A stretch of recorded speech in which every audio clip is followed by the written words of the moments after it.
The king is said to be extremely unhappy with Keir Starmer. 3 days ago, something happened that no one in Britain saw coming. King Charles, the same man usually seen shaking hands, cutting ribbons, and keeping out of politics, decided he'd had enough. He invited Nigel Farage and Reform UK leaders to Windsor Castle for what was supposed to be a quiet 2-hour meeting. No cameras, no press, no palace statements.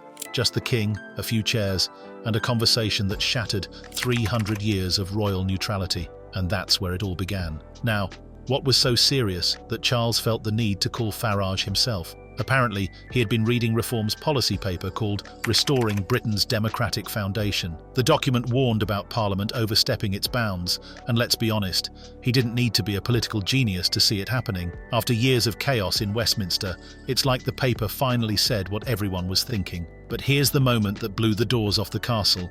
During that meeting, King Charles reportedly said 12 words that changed the country's entire mood. Perhaps it's time for fresh thinking in Parliament. The current path seems unsustainable. 12 words. Not a long speech, not a press conference.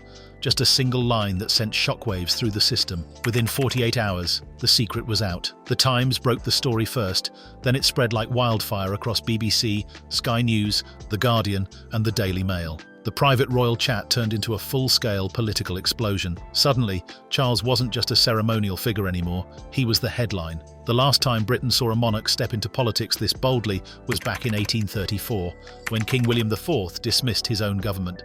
And now, here we were again, 2 centuries later, with King Charles quietly rewriting history while pretending nothing happened. Constitutional historians started using phrases like, the most consequential royal breach since the 19th century. The king just roasted the Prime Minister without even raising his voice. But what came next was pure chaos. The palace might have been silent, but Downing Street was on fire. You'd think Starmer would have tried to act calm, issue a statement, say something diplomatic, move on. But no. He went nuclear. The leak didn't even come from Reform UK, it came from inside his own government. His own people stabbed him in the back because they couldn't stand his leadership anymore. That's how far things had fallen. The moment Starmer heard about the leak, he reportedly lost his mind. At an emergency cabinet meeting, witnesses said he started pacing the room, throwing papers, slamming his hand on the table and shouting, "If Charles wants to play politics, I'll show him how it's done." Oh, brilliant move, Prime Minister. Threaten the king in front of your ministers. That's always gone well in British history, hasn't it? He didn't stop there. Multiple ministers said he mocked the monarchy itself, calling them old men in fancy clothes playing dress-up. This is 2025, not 1725. That line right there was the match that set his entire career on fire. Within 6 hours, #EndTheCrown was trending worldwide.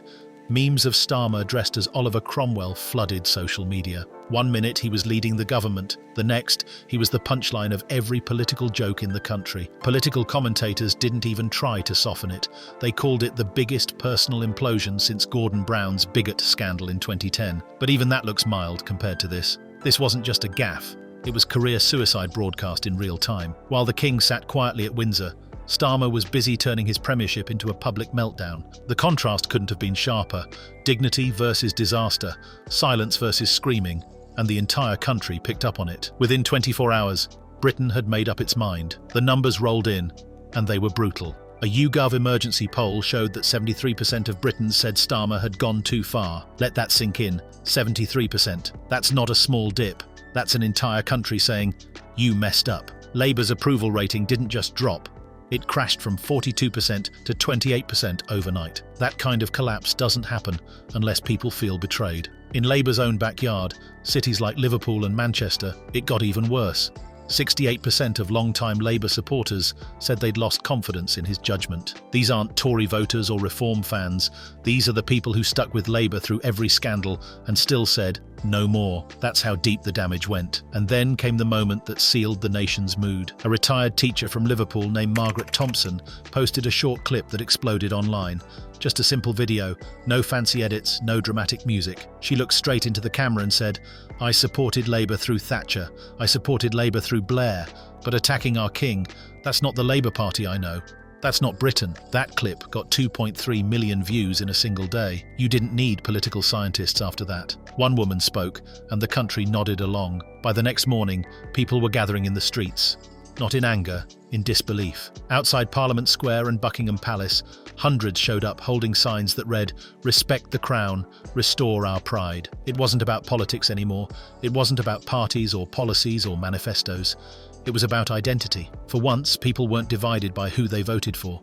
They were united by what they refused to lose, their monarchy, their traditions, and the idea that Britain still had some line you don't cross. Even analysts who usually avoid emotion admitted the same thing.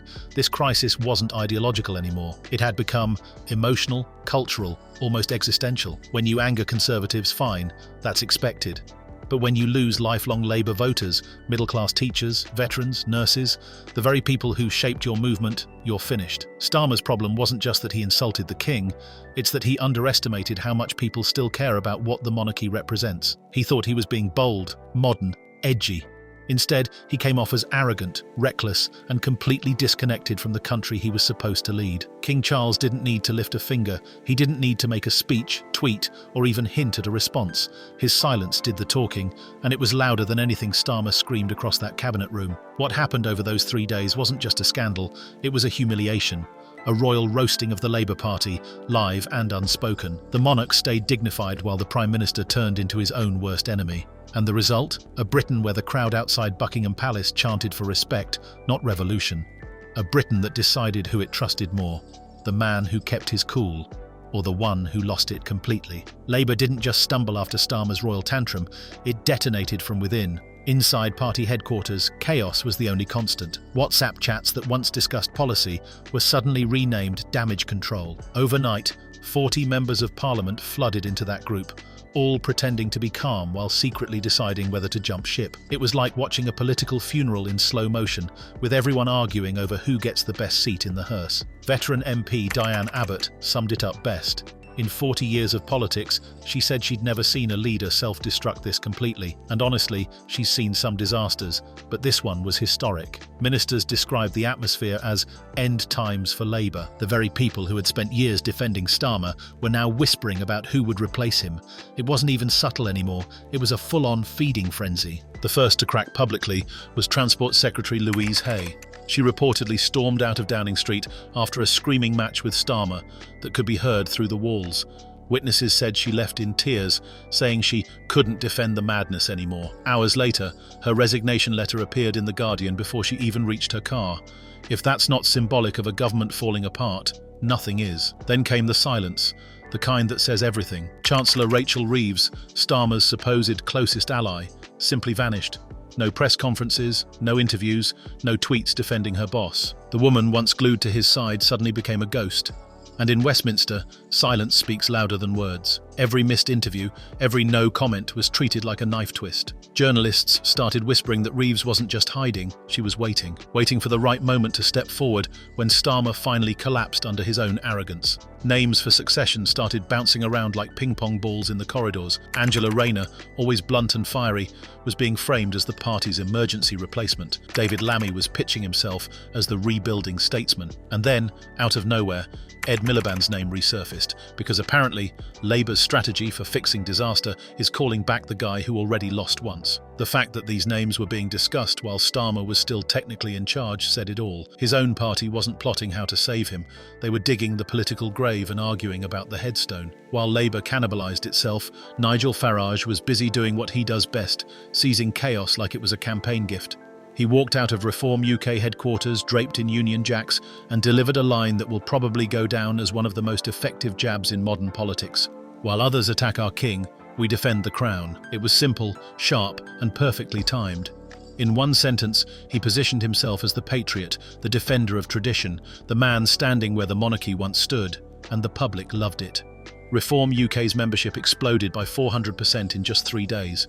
Donations poured in from furious ex-Labour voters who decided that if their party was going to wage war on the king, they'd rather fund the one defending him. The movement wasn't just ideological anymore, it was emotional. People who hadn't donated to politics in their lives were wiring money because they felt like Farage was the only one standing between them and the collapse of everything British. Reform UK's polling rocketed from 6 to 24%, shaking Westminster as Labour imploded. Kemi Badenoch's Conservatives called Starmer's remarks an attack on democracy, watching Labour self-destruct without lifting a finger.